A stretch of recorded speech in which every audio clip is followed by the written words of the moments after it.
nisa mid ka mid ah hay'adaha amni ee ugu awoodda badan Soomaaliya waxaa magaceeda ku lamaansanaa cabsi shacabku ka qabeen sanado badan. haddii ay kugu soo dhacdo maxaa looga baqaa mar walba, jawaabtu waa inaysan ahayn hay'ad sharciyad qoran ku dhisan oo aad taqaano xadkeeda iyo kaaga. nisa oo magaceeda NSS lagu aasaasay 53 sano ka hor, dembiyo badan ayaa lagu eedeeyaa xilligii dowladdii kacaanka iyo kadibba. welina dad laga yaabo in ehelkoodii lagu dhibaateeyey waqti hore ayaan cadaalad helin, sababtoo ah sharci lagu qaada madaxdeeda iyo saraakiisheedaba ma jirin. waxyaabihii ay koox siyaasadeedkii manifesta ka dalbatay inuu baabiyo Maxamed Siyaad Barre ayay ku jirtay NSS oo maanta loo yaqaana nisa. haddaba 53 sano kadib, nisa waxay doonaysaa inay sharci noqoto, sharci ku dhaqanto, xad yeelato, madaxdeeda lala xisaabtami karo, awooddeedana la yaqaano. agaasimaha nisa Mahad Maxamed Salaad oo 7 bilood xafiiska jooga ayaa horgeeyay golaha wasiirada sharciga hay'adda sirdoonka iyo nabad sugidda qaranka, taas oo ay golaha wasiiradu ansixiyeen, kadibna la filayo in baarlamaanka loo gudbiyo si uu u ansixiyo, kadibna u baahan doona saxiix madaxweyne. haddaba warbixintan waxaan ku eegaynaa sharciga loo sameeyey hay'adda nisa iyo faa'iidada ku jirta. nisa waxay hadda ku biiraysaa ciidanka iyo laamaha amniga ee sharciga ah ee uu dalku leeyahay. inay sharci yeelato waxaa laga faa'iidi doonaa in la helo dariiq isla xisaabtan. sharcigu waa aasaaska hay'ad walba.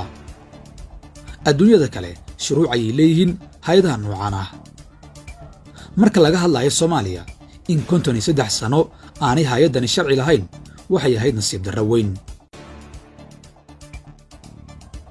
2. sharcigan loo sameeyey hay'adda sirdoonka iyo nabad sugidda qaranka wuxuu caddaynayaa waxa ay hay'addani xaqa u leedahay iyo waxyaabaha aanay xaqa u lahayn oo ay tahay inay u dhaafto laamaha kale ee amniga ee dowladda. sharcigani wuxuu dabrayaa madaxda hay'adda oo waagii hore aanay awooddoodu xadidnayn. sida ku cad cutubka 4 qodobkii 13aad ee sharciga la ansixiyey maanta. sharcigani wuxuu hay'adda u soo dejinayaa heerka isla xisaabtanka oo ay muddo fog ka maqnayd. tusaale, cutubka 5 qodobka 38aad ee sharciga maanta ay golaha wasiiradu ansixiyeen wuxuu ka hadlayaa xuquuqda dadka hay'addu soo xirto. markii hore ma jirin sharci, xuquuq iyo xeer dadkaas lagu dhaqo. wixii la doono ayaa lagula kici jiray dadkay hay'addu soo xirto. hadda cutubka 5 qodobkiisa 38aad xarafka C wuxuu leeyahay qof walba oo ku jira gacanta hay'adda lama jir dili karo, lamana maskax iyo mooral dili karo.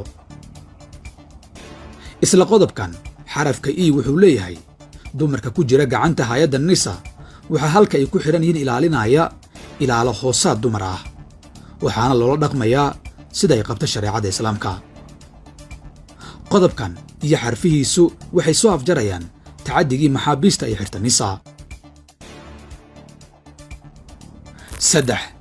shacabka. dadka Soomaaliyeed, gaar ahaan dadka reer Muqdisho, aad ayay nisa uga fogaadeen. waxaa sabab u ahaa in loo arkayay ama uu ka muuqday dhaqan aad uga beddelan ciidanka kale. waxaa ka mid ah xabsiye qarsoodi ah oo dadka la geysto ilaa qofkaasi la soo xirtay ay qoyskiisu garan waayaan nolol iyo geeri mid ay ku tiriyaan. laakiin sharcigan loo sameeyey nisa cutubkiisa 7 qodobkiisa 50aad wuxuu mamnuucayaa in hay'addu yeelan karto xabsiye qarsoodi ah. 4. maxaa u diida madaxdii hore inay hay'adda sharci u sameeyaan? Soomaaliya iyo meelo badan oo Afrika ka mid ah, qofka awoodda haysta waa ku adag tahay inuu sharciga gacmaha u dhiibto.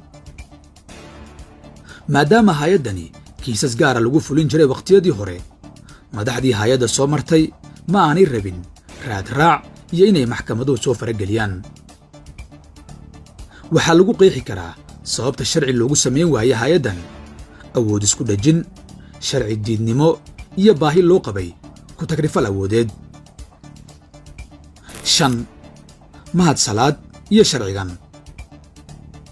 agaasimaha nisa ee aan weli sanadku u buuxsamin waxaa lagu bogaadiyey inuu u bareeray ku dhaqan sharci, inuusan cabsi ka qabin u hoggaansanaanta hannaanka dawliga ah, inuu aqbalay in la xakameeyo awoodda hay'adda iyo tiisaba, inuu abuuray dhaxalka ugu weyn ee ummad looga tago oo ah sharci, iyo inuusan rabin inuu awood sheegasho isticmaalo muddada lagu jiro xukunkiisa. maxay kula taadiga